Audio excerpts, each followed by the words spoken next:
महाविद्यालयीन तरुण तरुणींच्या कलागुणांना वाव देण्यासाठी लोकसत्ता लोकांकिकाचं राज्यातील विविध केंद्रावर दरवर्षी आयोजन करण्यात येतं.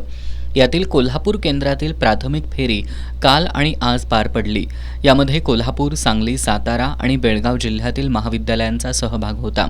या स्पर्धेच्या प्राथमिक फेरीत प्रभावी ठसा उमटवलेल्या 5 एकांकिकांची आज विभागीय अंतिम फेरीसाठी निवड करण्यात आली. हे संघ 14 डिसेंबर रोजी गायन समाज देवल क्लब इथं होणाऱ्या विभागीय फेरीत आपला कलाविष्कार सादर करतील.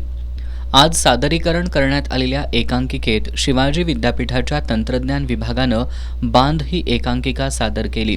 कोल्हापूरच्याच देशभक्त रत्नापण्णा कुंभार कॉलेज ऑफ कॉमर्सनं मात्रा ही एकांकिका सादर केली.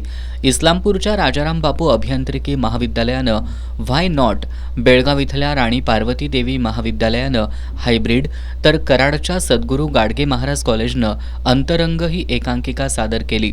काल आणि आज मिळून एकूण 5 एकांकिकांची विभागीय अंतिम फेरीसाठी निवड करण्यात आली आहे. यामध्ये नागठाणे इथल्या आर्ट्स कॉमर्स अँड सायन्स कॉलेजची पॉझिटिव्ह ही एकांकिका, शिवाजी विद्यापीठ तंत्रज्ञान अधिविभागाची बांध ही एकांकिका, इस्लामपूरच्या राजाराम बापू अभियांत्रिकी महाविद्यालयाची व्हाय नॉट, बेळगावच्या गोविंदराव सक्सेरियन विज्ञान महाविद्यालयाची खोली नंबर 2024-8 आणि कोल्हापूरमधील शहाजी विधी महाविद्यालयाची कलम 375 या एकांकिकांचा समावेश आहे. यासाठी अजय जोशी आणि विश्वराज जोशी यांनी परीक्षक म्हणून काम पाहिलं.